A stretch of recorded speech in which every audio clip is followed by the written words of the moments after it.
When people talk about pets, they're usually thinking about dogs or fish. But what about a Tamagotchi? You've probably yourself owned a Neopet or a couple of Webkins, but people can bond with just about anything, from a backpack to an especially charismatic printer. I asked my community about their stories with virtual pets, what they've bonded with, what pets they'd like to see in the virtual world in the future, and maybe the return of a well-known paperclip. What virtual pets did you have or do you have? Isn't this so cool? For me, obviously, I've been talking about them. Neopets, obviously. Neopets was not only taking care of my pets, but as some of you know, I made money off of Neopets. Am I allowed back on neopets.com? According to the TOS, no.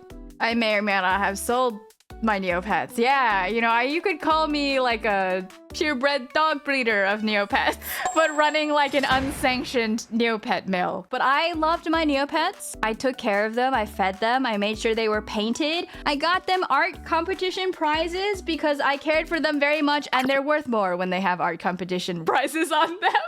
Listen, I regret the crimes that I did when I was 9 years old, but also that was the most money I earned between like the ages of 0 and like 16.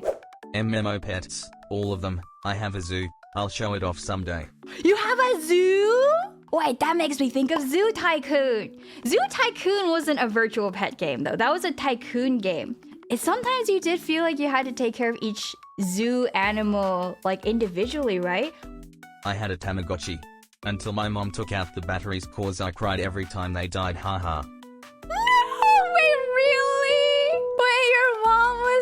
My child can't handle my child is not at the age at which she is mentally developed enough or emotionally stable enough to handle death.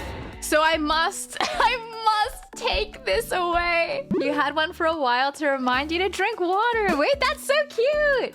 Like whenever you have to help out the Tamagotchi, you then have to take care of yourself too. That's a nice way to do it. Tamagotchis are kind of like a built-in Pomodoro sort of thing. Nintendogs, Sims cats / dogs / birds, Tamagotchi, Neopets, a bunch of pet raising gotcha games. If Sims count as a virtual pet, then surely Umamusumes count, right? But then we get into the human pets ethical question. But is it really ethical if it's just a depiction of a human? If they made them talking dogs, it would have been the same. So you could say it's a Nintendog wearing the veneer of a human body. I have several virtual pets. They usually like to be called tubers. If you hydrate your streamer, if you bonk your streamer, if you stretch, if you make them do stretches, you give them the care package, is that not your virtual pet? But hang on, I don't have anything for you to clean up. I think you're like missing out on the experience. Definitely had Tamagotchi. There was this wild Dreamcast game called Seaman. Oh god, I forgot about the horrors of that game. Called what? Voice activated game, microphone included. It was rated T for teen! What pet game is rated T for teen? Why does the frog have a human face? Is this a Skibbity toilet predecessor? I had a Neopet toy that you had the physical Neopet toy you put on the toy to get the virtual Neopet on the toy itself. I also had a Tamagotchi that I actually went back into the classroom during a fire drill to make sure it was okay. You were a good owner! What the heck? I was smothering my Tamagotchi under blankets and you went back for him in a fire! That's so cute! I bet your teacher thought you were very silly. What have you pack bonded with? Now, this is not a virtual pet. Does anyone out there also have a bidet that they started referring to by name? And saying, "Hi, Mr. Bidet," every time you entered a hotel room? What if you built an abnormal parasocial relationship that was questionably sentient? Okay, I'll tell you the bidet story again. My brother and I, this past summer, stayed in a hotel that had a very fancy bidet. And the bidet was set up such that anytime someone entered the bathroom, the bidet would open and turn the light in the bidet on. So like the toilet would glow. So, you wouldn't miss when you were peeing, I guess, if you pee standing up. However, because of the layout of that hotel room, the bathroom was right next to the entry door. So functionally what happened is every time you enter the hotel room, you would hear the bidet open and the light would turn on, as if the bidet was greeting you. And when you left the hotel room, it would also open and turn on as if it was saying goodbye. And so after 3 days of staying in this hotel, my brother and I started talking to the bidet. We would enter the hotel room after seeing relatives and we go, "Hi, Mr. Bidet, we're home." And like if you go pee in the middle of the night, you're like, "Sorry to wake you, I need to pee." And we would leave. When we left the hotel, we said goodbye to the bidet. It was a very charming bidet, okay? That bidet had riz. I think if it had a jingle to it, we would have actually thought it was trying too hard.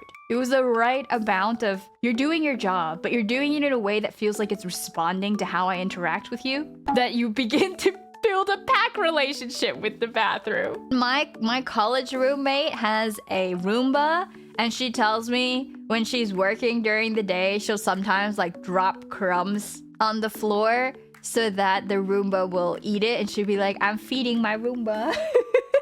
I think it's really common actually for people to like name their Roombas and like treat it like it's alive. Yeah, giving the Roomba something to do. I had backpack I kept since freshman year of college all the way to graduation of college. I just called Buddy. I remember even apologizing to it when I had heavy books or telling it to hold on. Oh, that's so cute. Was it one of those backpacks where if you look at it the right way, it like looked like it had its mouth open? And so when you put something in it, you're like feeding your backpack. Oh! I used to bond with my plushies. I'd always bring a certain bear with me and would talk to him. His name was Snowball. Oh, cute. That's the most common one, right? Or that's the one that's the most socially acceptable, especially as you're a child. The plushies that I had as a kid are still in my family's place. I would also brush my plushies too. I don't know if you did that. I would like put hair ties on them, like use my comb and comb out their fur. However, my mom convinced me to stop brushing them at some point because I was making them bald. I was like a 5-year-old kid who was really aggressive with the comb. So I had this like really fluffy bunny plushie that I had torn all of the hair out because I was just going at it with the comb. But I felt like I was like doing good work. But the thing that I didn't realize was that like my hair grows back, but the plushie's hair does not grow back. My 3D printer definitely. I've given it a name and even given it praise for printing well. Otherwise it gets grumpy and the nozzle clogs or the fans make a weird noise. I love my printer Herbert. Herbert! Your printer Herbert! Oh my goodness! Not my story, but I read a story of somebody who had an old phone that didn't display a battery percent, so it felt like a shonen character that's like bleeding but keeps saying I'm fine. We can do this. I would be so paranoid. If I had one of those phones, I would just constantly have the charger on me and use every idle moment to keep it topped up. And that almost feels more like you're a doctor and you've got like a patient that's bleeding out and they've just arrived. You're like, okay, how much time do I have left? What have you got in the system? What can we do for you? What would your virtual pet be?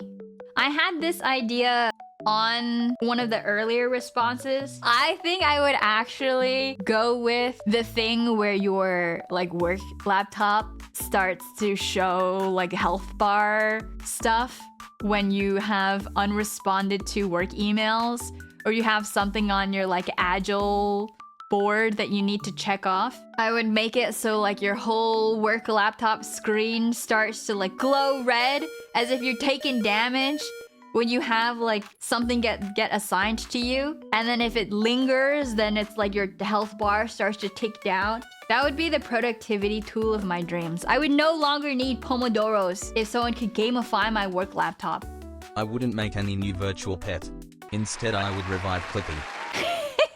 Clippy was a companion. He was my AI chatbot. I would just click on Clippy to make him talk to me. Have you ever like made a mistake in Microsoft Word so that you could get a reaction out of Clippy? Like Clippy was my dating sim.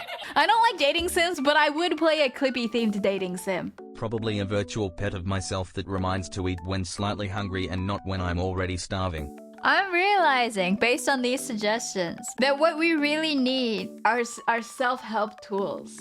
Maybe I should do a thing where every time I drink water, you have to drink water. Can I do redeems for you guys? We can make this both ways. Let us know your virtual pet stories in the comments below. And in the meantime, please go check out our other radio shows.